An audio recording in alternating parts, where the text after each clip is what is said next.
तो आइए हमारे नए वीडियो पर फिर से आप सभी का स्वागत है। इस वीडियो के अंतर्गत हम लोग आज जानने वाले हैं पैराथायराइड ग्लैंड, पैराथायराइड ग्रंथि के बारे में, जो कि हमारे मानव अंतःस्रावी तंत्र का ही एक हिस्सा है, ह्यूमन इंडोक्राइन सिस्टम का एक पार्ट है। ठीक है, तो आइए शुरुआत करते हैं पैराथायराइड ग्लैंड अर्थात पैराओटू ग्रंथि। मानव में 4 पैराथायराइड ग्रंथि होती है, जो कि थायराइड ग्रंथि के पश्च सतह पर स्थित होती है, कह रहा है। ठीक है, मानव में 4 पैराथायराइड ग्लैंड प्रेजेंट होते हैं, अर्थात 2 पेयर में। 1 पेयर में 2 संख्या पाया जाता है, एक जोड़ी में 2 संख्या होती है, तो 2 जोड़ी में 4। ठीक है, तो मानव में 4 पैराथायराइड ग्रंथि होती है, जो कि थायराइड ग्रंथि के बैक सरफेस पर प्रेजेंट होती है, बोल रहा है। आइए देखते हैं, ये है हमारा थायराइड ग्रंथि, दो सामने की तरफ से दिखाई दे रहा है, ये इसका फ्रंट व्यू है। ठीक है, तो हम लोगों ने पहले पढ़ा था कि थायराइड ग्लैंड में 2 लोब्स पाए जाते हैं, मतलब 2 पालियां होती है, एक लेफ्ट लोब और एक राइट लोब, और ये दोनों लोब आपस में इस्थमस के जरिए आपस में जुड़ी होती है, ये है इस्थमस। ठीक है, तो इस इस्थमस के थ्रू ये दोनों लोब्स आपस में जुड़े होते हैं। ठीक है, अगर यही थायराइड ग्लैंड को हम लोग बैक सरफेस की तरफ को देखें, उसके पृष्ठ सतह को देखें, इधर देखिए, ये उसका पृष्ठ सतह देखने वाले हैं, तो हमें पैराथायराइड ग्लैंड नजर आएगा। ठीक है, ये उसका थायराइड ग्लैंड का क्या है, बैक सरफेस, पृष्ठ सतह। ठीक है, इस पृष्ठ सतह पर हमें पैराथायराइड ग्लैंड नजर आएगा। देखिए, ये डॉट जो येलो कलर में बिंदु के समान दिखाई दे रहे हैं, ये जो येलो ये क्या है, पैराथायराइड ग्लैंड। तो क्या बोल रहा है यहाँ पर, जो थायराइड ग्रंथि के पश्च सतह पर स्थित होती है, अर्थात थायराइड ग्लैंड के बैक सरफेस पर हर एक लोब में, मतलब प्रत्येक लोब में एक जोड़ी पैराथायराइड ग्रंथि होता है। ये देखिए, ये लेफ्ट लोब है, लेफ्ट लोब में एक जोड़ी पैराथायराइड ग्रंथि, फिर ये राइट लोब है, राइट लोब में भी एक जोड़ी पैराथायराइड ग्रंथि, मतलब 2 पेयर में प्रेजेंट होते हैं और संख्या में ये 4 होते हैं। तो मानव में पैराथायराइड ग्रंथि संख्या में 4 होती है, और पालियों में इसकी उपस्थिति को देखें तो हर एक पाली में एक जोड़ी पैराथायराइड ग्रंथि होती है, और कुल मिला के 2 जोड़ी। ठीक है, तो पैराथायराइड ग्रंथि 2 जोड़ी पाई जाती है, अर्थात संख्या में 4 पैराथायराइड ग्रंथि होती है, जो कि मानव शरीर में थायराइड ग्रंथि के बैक सरफेस पर प्रेजेंट होती है। क्लियर, आगे बढ़ते हैं। ठीक है, फिर क्या बोल रहा है, आगे देखिए, थायराइड ग्रंथि दोनों पालियों के प्रत्येक पाली में एक जोड़ी, अर्थात 1 पेयर पैराथायराइड ग्रंथि पाई जाती है। मतलब थायराइड ग्रंथि के दोनों पाली, मतलब ये आपका थायराइड ग्रंथि, इसके दोनों पाली, ये एक पाली, ये एक पाली, राइट लोब लेफ्ट लोब। ठीक है, लेफ्ट लोब। ठीक है, इधर वाला क्या है, लेफ्ट लोब, और इधर वाला राइट लोब। ठीक है, तो इन दोनों पालियों में क्या बोल रहा है, प्रत्येक पाली में एक जोड़ी, मतलब ये देखिए, लेफ्ट लोब में एक जोड़ी नजर आ रहा है, ये। ठीक है, फिर राइट लोब में भी एक जोड़ी नजर आ रहा है, ये। तो प्रत्येक पाली में एक जोड़ी पैराथायराइड ग्रंथि पाई जाती है। यहां तक ठीक है, अब आगे बढ़ें। फिर नेक्स्ट पॉइंट है, नेक्स्ट पॉइंट क्या बोल रहा है, पैराथायराइड ग्रंथि से पैराथायराइड हार्मोन का सिक्रेशन होता है, जो कि एक पेप्टाइड हार्मोन है। जो हमारे पैराथायराइड ग्रंथि हैं, मतलब इन पैराथायराइड ग्रंथि से कौन सा हार्मोन निकलता है, पैराथायराइड हार्मोन, जिसको शॉर्ट में पीटीएच के नाम से जाना जाता है। पीटीएच हार्मोन मतलब पैराथायराइड हार्मोन का सिक्रेशन होता है। यह हार्मोन एक यह हार्मोन एक क्या है? पेप्टाइडल हार्मोन है। पेप्टाइड हार्मोन उसे कहते हैं जिसमें दो या दो से अधिक पेप्टाइड चेन पाई जाती है, जो कि एक छोटी चेन होती है, स्मॉल चेन पाई जाती है। पेप्टाइड के एमिनो एसिड की दो या दो से अधिक एमिनो एसिड की छोटी सी क्या पाई जाती है? Peptide chain. क्लियर? तो उसे पेप्टाइड हार्मोन के नाम से जानते हैं। आगे बढ़ते हैं। अब आगे देखते हैं पैराथायराइड ग्रंथि पीयूष ग्रंथि पिट्यूटरी ग्लैंड के नियंत्रण में नहीं होता है। मतलब जो हमारा पैराथायराइड ग्लैंड है वो पिट्यूटरी ग्लैंड के कंट्रोल में नहीं होता है। यही एक ऐसा ग्लैंड है हमारे बॉडी का जो कि पीयूष अर्थात पिट्यूटरी ग्लैंड के कंट्रोल में नहीं होता है। ये एकदम फ्री वाला ग्लैंड है, फ्रीली ग्लैंड, फ्रीडम ग्लैंड, मुक्त ग्लैंड है, मुक्त ग्रंथि। ठीक है? अर्थात पैराथायराइड ग्रंथि एक मुक्त ग्रंथि है जो कि पिट्यूटरी ग्लैंड के कंट्रोल में नहीं होता है। ठीक है? ये खुद अपना हार्मोन का सीक्रेशन एंड रेगुलेशन करता है। क्लियर? ठीक है?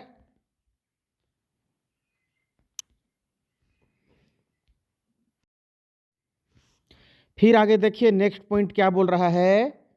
पीटीएच हार्मोन अर्थात पैराथायराइड हार्मोन का सीक्रेशन हमारे ब्लड के साथ सर्कुलेट होने वाले कैल्शियम केटायन के द्वारा रेगुलेट होता है, अर्थात नियमित होता है। जो पीटीएच हार्मोन का सीक्रेशन है, पीटीएच हार्मोन का सीक्रेशन कहाँ से होता है? पीटीएच हार्मोन का सीक्रेशन हमारे पैराथायराइड ग्लैंड के द्वारा होता है। अर्थात पैराथायराइड हार्मोन का सीक्रेशन पैराथायराइड ग्लैंड से होता है। तो ये जो पीटीएच हार्मोन का सीक्रेशन का रेगुलेशन कहाँ से होता है?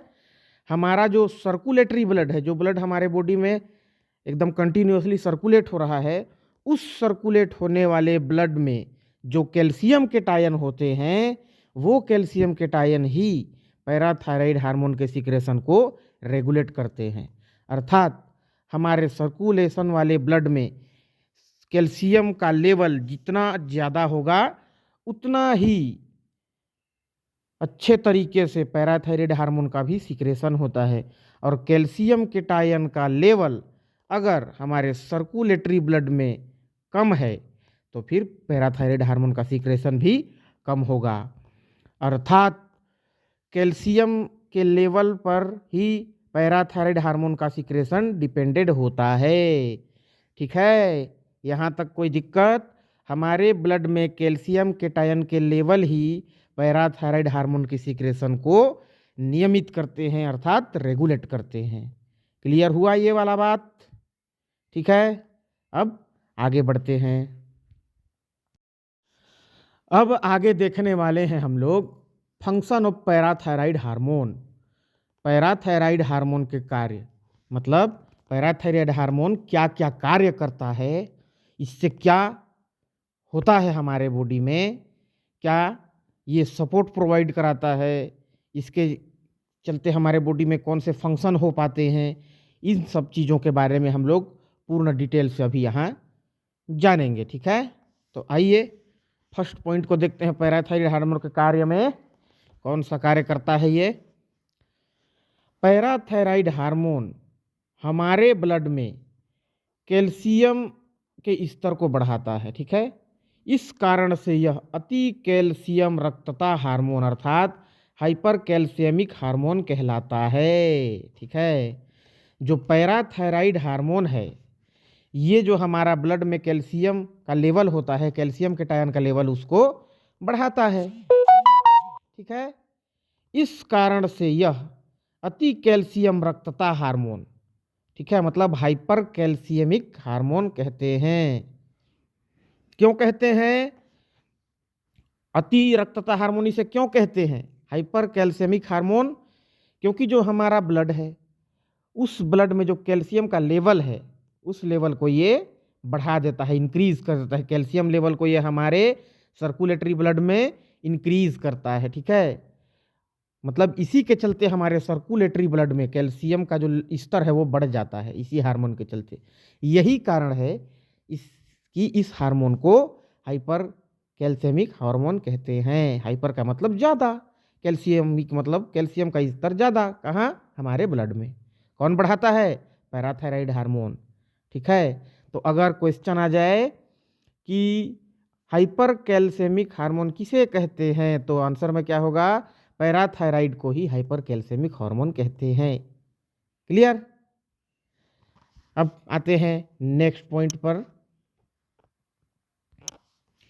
पैराथायराइड अर्थात पैराथायराइड हार्मोन थायरोकैल्सिटोनिन के साथ मिलकर हमारे शरीर में कैल्शियम केटायन के स्तर को इंक्रीज करता है अर्थात बढ़ाता है, तथा शरीर में कैल्शियम के संतुलन करता है, मतलब कैल्शियम का संतुलन करता है, बैलेंस करता है। ठीक है, इम्पोर्टेंट रोल प्ले करता है। ठीक है, पैराथायराइड हार्मोन थायरोकैल्सिटोनिन अर्थात टीसीटी के साथ मिलकर हमारे शरीर में कैल्शियम केटायन को इंक्रीज करता है तथा शरीर में कैल्शियम केटायन का बैलेंस बनाने में इम्पोर्टेंट रोल प्ले करता है। ठीक है, पैराथायराइड हार्मोन क्या करता है? जो हमारे बॉडी का थायरोकैल्सिटोनिन हार्मोन है, थायरोकैल्सिटोनिन हार्मोन कहाँ से रिलीज होता है बाबू? थायरोकैल्सिटोनिन हार्मोन थायराइड ग्रंथि से रिलीज होने वाला एक प्रोटीनी हार्मोन है। ये दोनों हार्मोन आपस में मिलकर हमारे शरीर में कैल्शियम केटायन के लेवल को इंक्रीज कर देते हैं अर्थात बढ़ा देते हैं, और उसके साथ साथ शरीर में कैल्शियम केटायन का जो बैलेंस है उस बैलेंस को भी बनाए रखते हैं, ना उसको ज़्यादा होने देते हैं ना ही कम होने देते हैं। हमारे शरीर में कैल्शियम केटायन का जितना स्तर होना चाहिए उस स्तर को हमेशा ये लगातार मेंटेन करके रखते हैं। ठीक है, इसीलिए ये कैल्शियम आयन के बैलेंस को बना के रखते हैं हमारे बॉडी में। ठीक है, यही दोनों आपस में इम्पोर्टेंट रोल प्ले करते हैं बैलेंस बनाने का, कैल्शियम केटायन का बैलेंस बनाने का इम्पोर्टेंट रोल प्ले करते हैं, महत्वपूर्ण भूमिका निभाते हैं। ठीक है, क्लियर? अब आगे बढ़ते हैं नेक्स्ट पॉइंट पर। नेक्स्ट पॉइंट है आपका पैराथायराइड हार्मोन अस्थियों पर कार्य कर अस्थि अवशोषण अर्थात विघटन या विखनिजन प्रक्रम में सहायता करते हैं, हेल्प करते हैं। जो पैराथायराइड हार्मोन है वो बोन पर एक्ट करके बोन एब्जॉर्प्शन अर्थात विखनिजन या डीमिनरलाइजेशन प्रक्रम में सहायता करता है। जो पैराथायराइड हार्मोन है वो हमारे बोन में क्या करता है? हमारे बोन के जो वो हैं टिश्यूज़, उन टिश्यूज़ में ब्रेकडाउन होता है, और जब बोन के टिश्यूज़ में ब्रेकडाउन होता है अर्थात बोन के टिश्यूज़ जब टूटते हैं, ठीक है, तो उसके फलस्वरूप वहाँ से हमारे खनिज अर्थात मिनरल्स रिलीज होते हैं, खनिज छूटते हैं वहाँ से। ठीक है, रिलीज होते हैं, जिससे कि हमारे ब्लड में कैल्शियम का लेवल आने लगता है। यह प्रक्रिया इसलिए होता है, इस कारण से दोबारा बोन रीबिल्ड होते हैं। ठीक है, बोन का रीबिल्ड होने का यह एक प्रकार का प्रोसेस है। ठीक है, इसे ही बोन एब्जॉर्प्शन कहते हैं। बोन एब्जॉर्प्शन वह प्रक्रिया है जिसके अंतर्गत हमारे बोन के ऊतक टूटते हैं, बोन टिश्यू जो है ब्रेकडाउन होते हैं, और बोन टिश्यूज़ के ब्रेकडाउन के फलस्वरूप, ठीक है, वहाँ से मिनरल्स रिलीज होते हैं, जिस कारण से हमारे ब्लड में क्या हो जाता है? कैल्शियम का लेवल थोड़ा इंक्रीज होता है, और यह प्रक्रिया होता है हमारे बोन के पुनर्निर्माण होने के लिए। ठीक है, बोन रिबिल्ड होने के लिए ये प्रोसेस होता है। क्लियर? आगे बढ़ें नेक्स्ट पॉइंट पर। आगे का ये नेक्स्ट पॉइंट है पैराथायराइड हार्मोन वृक्क नलिकाओं से कैल्शियम केटायन के पुनरावशोषण को तथा पचित भोजन से कैल्शियम केटायन के अवशोषण को भी प्रेरित करता है। ठीक है। जो पैराथायराइड ग्लैंड से सिक्रीट होने वाले पैराथायराइड हार्मोन है, वो हार्मोन हमारे रीनल ट्यूब्यूल्स मतलब वृक्क नलिकाओं से जो कैल्शियम आयन है उसके रीएब्जॉर्प्शन मतलब पुनरावशोषण को, तथा जो हमारे डाइजेस्टेड फूड है, हमारे डाइजेस्टिव सिस्टम में जो स्मॉल इंटेस्टाइन है, वहाँ जो हमारे डाइजेस्टिव फूड हैं, पचे हुए भोजन, उन पचे हुए भोजनों से भी अत्यधिक मात्रा में कैल्शियम आयन को अवशोषित करने के लिए ये प्रेरित करता है, स्टिमुलेट करता है। ठीक है, मतलब जो पैराथायराइड हार्मोन है वो हमारे रीनल ट्यूब्यूल्स को और हमारे स्मॉल इंटेस्टाइन को स्टिमुलेट करता है ताकि वे ज़्यादा से ज़्यादा कैल्शियम आयन को रीएब्जॉर्ब कर सकें या एब्जॉर्ब कर सकें। ठीक है, उसके लिए भी पैराथायराइड हार्मोन ही जिम्मेदार होता है।